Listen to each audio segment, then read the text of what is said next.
Welcome back to my YouTube channel. আমি কাবেরী আর আপনারা দেখছেন আমার নতুন YouTube video Bong in Mumbai.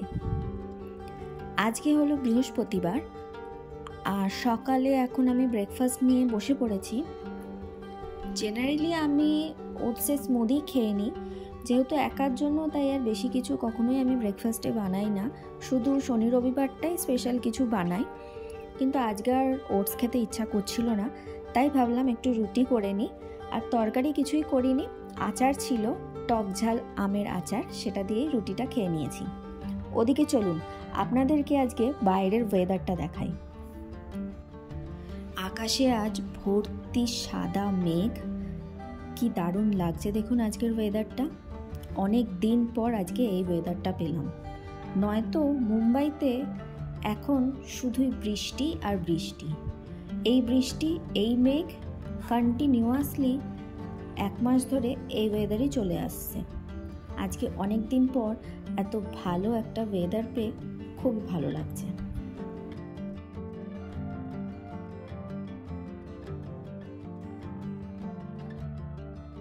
এই কদিন ধরে এত খারাপ ওয়েদারের ফলে জামা কাপড় যা কিছু কাচাকুচি হয়েছিল কিছুই শুকাচ্ছিল না, কিন্তু আজকে এই রোদটার ফলে বেশ কিছু জামা কাপড় শুকিয়ে যাবে।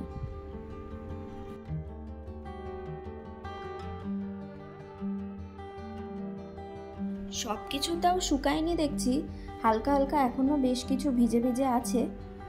রান্নার ওদিকে যাই, আশা করি দুপুরের মধ্যে বাকিগুলো শুকিয়ে যাবে। চলুন, চলে এসেছি রান্নাঘরে। আজকে করব পটলের খোসা বাটা আর সর্ষে দিয়ে পাবদা মাছের ঝাল। পটলের খোসাগুলো 2 দিন ধরে ফ্রিজে থাকার ফলে শুকিয়ে গেছে, তাই একটু গরম জলে কিছুক্ষণের জন্য ভিজিয়ে নিচ্ছি। এদিকে ভাতের জন্য চাল ধুয়ে নিচ্ছি। দেখুন, ভাতের চাল ধুতে ধুতে পটলের খোসাটাও আমার গরম জলে ভেজানো হয়ে গেছে। এবার এটা একটু ঠান্ডা জলে ধুয়ে নিয়ে মিক্সার গ্রাইন্ডারে মিক্স করে নেব।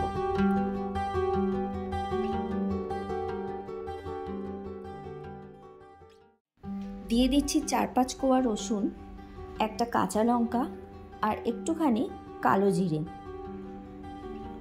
এইসব বাটাবুটি রান্নায় কাঁচা লঙ্কাটা একটু বেশিই দিতে হয়, কারণ এগুলো একটু ঝাল ঝাল খেতেই ভালো লাগে, কিন্তু অরূপ আবার ঝাল একদমই খেতে পারে না, তাই আমি কম ঝালেই রান্না করি।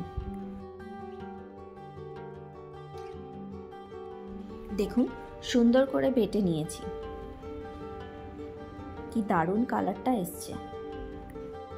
এবার কড়াইতে সামান্য একটু তেল গরম করে পটলের বাটাটা দিয়ে বেশ কিছুক্ষণ নাড়াচাড়া করতে হবে, নয়তো এটা আবার কড়াইতে লেগে যাওয়ার ভয় থাকতে পারে। এই ধরনের রান্নাগুলো হয় খুব তাড়াতাড়ি আর খেতেও হয় খুব সুস্বাদু। ওদিকে দেখুন, কালারের জন্য সামান্য একটু হলুদ আর স্বাদ মতো একটু নুন দিয়ে আরও বেশ কিছুক্ষণ ধরে কষিয়ে নিয়েছিলাম। এবার এটা অলমোস্ট হয়ে গেছে, আরও একটুখানি নাড়িয়ে চাড়িয়ে নিয়ে নামিয়ে নেব।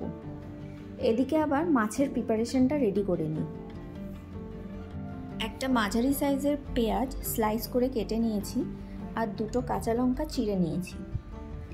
এগুলোর মধ্যে ট্যাংরা মাছ আর পাবদা মাছ দুটোই আছে, কিন্তু আজকে করব পাবদা মাছ।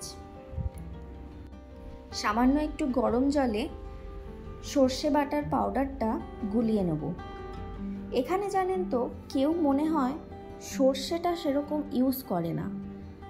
আমি অনেকগুলো দোকানে এই সর্ষের পাউডারটা খুঁজেছি, ছোট থেকে বড় সব রকমের মুদিখানার দোকানেই খুঁজেছি, কিন্তু কোথাও পাইনি। যখনই দোকানদারকে বলতাম সর্ষের পাউডারের কথা, ওরা যেন আকাশ থেকে পড়তো। তাই বাধ্য হয়ে কলকাতা থেকে ফেরার সময় আমি বেশ কয়েকটা সর্ষের পাউডার নিয়ে এসেছি সঙ্গে করে। কড়াইতে তেল গরম হয়ে গেছে, সামান্য একটু কালো জিরে আর পেঁয়াজটা দিয়ে বেশ কিছুক্ষণ নাড়িয়ে চাড়িয়ে নেব। পেঁয়াজটা বেশ লাল লাল করে ভেজে নিয়েছি।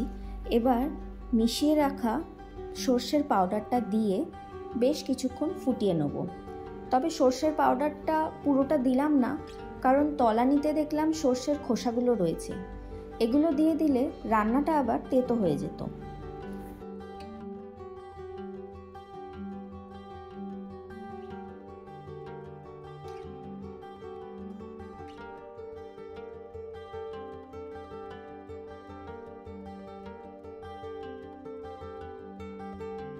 হলুদ দিয়ে আরও বেশ কিছুক্ষণ কষিয়ে নিয়েছিলাম এবং তারপর ঝোলের জন্য জল দিয়ে দিয়েছিলাম। ঝোলটাও এবার ফুটে গেছে। এর মধ্যে চিড়ে রাখা 2টো কাঁচা লঙ্কা ছিল, সেগুলোই দিয়ে দিয়েছি এবং তারপরেই পাবদা মাছগুলো ঝোলের মধ্যে দিয়ে দিলাম।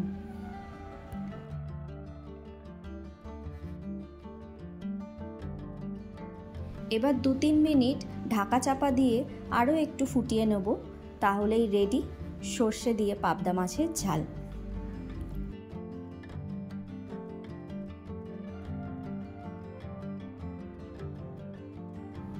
এবার চলুন আপনাদেরকে ওদিকে একটা জিনিস দেখাই। এটা হলো 4 সেটের একটা পাউচ ব্যাগ। এটা অরূপর অফিস থেকে পেয়েছে। ওর এক অফিসেরই কলিগের হাউস ওয়ার্মিং পার্টি ছিল, সেখানেই এটা রিটার্নিং গিফট হিসাবে পেয়েছে। এখানে আবার জানেন তো রিটার্ন গিফটের ভালোই প্রচলন আছে, কিন্তু আমাদের ওই সাইডে মানে আমার বাড়ির ওদিকে এই রিটার্নিং গিফটের অত প্রচলন নেই। এবার একে একে সব থেকে বড় যে পাউচ ব্যাগটা ছিল তার মধ্যে আমার মেকআপের কিছু জিনিস ভর্তি করে ফেলি। মেকআপ আমি খুব একটা ইউজ করি না, সামান্য যা কিছু আছে সেগুলোই রেখে দিচ্ছি। এই যেমন ধরুন eyeshadow palette, primer, makeup fixer, মেকআপের বেশ কিছু brush, mascara, blush, foundation, beauty blender আর কনসিলার।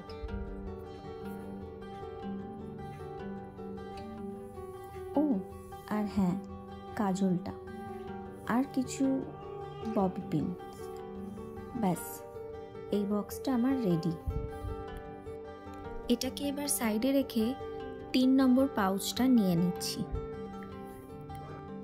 এর মধ্যে রেগুলার ইউজের কিছু জিনিস রাখবো, এই যেমন টিপের পাতা, nail polish, clip, face cream, lipstick, hand cream, sunscreen and hair gel. এটা হলো 4 নম্বর পাউচটা। এটার মধ্যে রাখার জন্য তেমন কিছু ছিল না, কিন্তু খালি কেন রাখবো তাই ভাবলাম। 2খানা বেল্ট পড়েছিল, সেগুলো এদিক ওদিক খালি হারিয়ে যায়, তাই এর মধ্যেই ভরে রাখলাম। এবার সব থেকে মেন সেকেন্ড পাউচ ব্যাগটা সাজিয়ে ফেলব। এর মধ্যে আমি 10 থেকে 12টা ইয়াররিংস রেখে দেবো। এগুলো আমি আগের বছর বার্থডেতে একটা ফেসবুক পেজ থেকে অরূপ আমাকে গিফট হিসাবে দিয়েছিল। এর মধ্যে বেশিরভাগই ঝুমকো রিলেটেড ইয়াররিংসই আছে। এগুলো ট্র্যাডিশনাল ড্রেসের সঙ্গেই সবকটা ভালো লাগে, কিন্তু বেশিরভাগ ইয়াররিংসগুলোই আমার পরা হয়নি। 2-3টে ইউজ করেছি আর সবই নতুন পড়ে আছে। দেখুন সবকটা ঝুমকোই কি সুন্দর সুন্দর।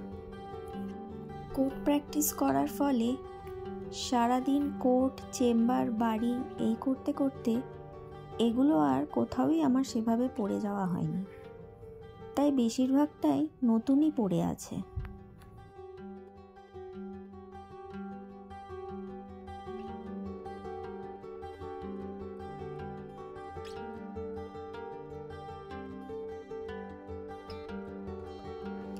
লাস্টের এই দুটো আপনাদেরকে একটু ভালো করে দেখাই। এই দুটো ইয়াররিংস বেশ লং বাকিগুলোর তুলনায়, এবং বাকিগুলোর থেকে দেখতেও অনেকটাই আলাদা। এগুলো সব কিছুর সাথে বেশ ভালো মানায়। ব্যাস, এটাও গোছানো কমপ্লিট। এবার দাঁড়ান, সবগুলো জায়গা মতো রেখে আসি। এসব গোছাতে গোছাতে ওদিকে ঘড়িতে 3:30 বাজে। চট করে স্নানটা সেরে পুজো করে চলে এসেছি। এবার দুপুরের লাঞ্চটা বেড়ে নিচ্ছি।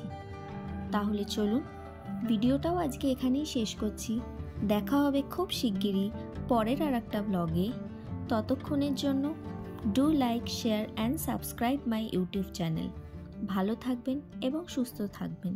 Thanks for watching.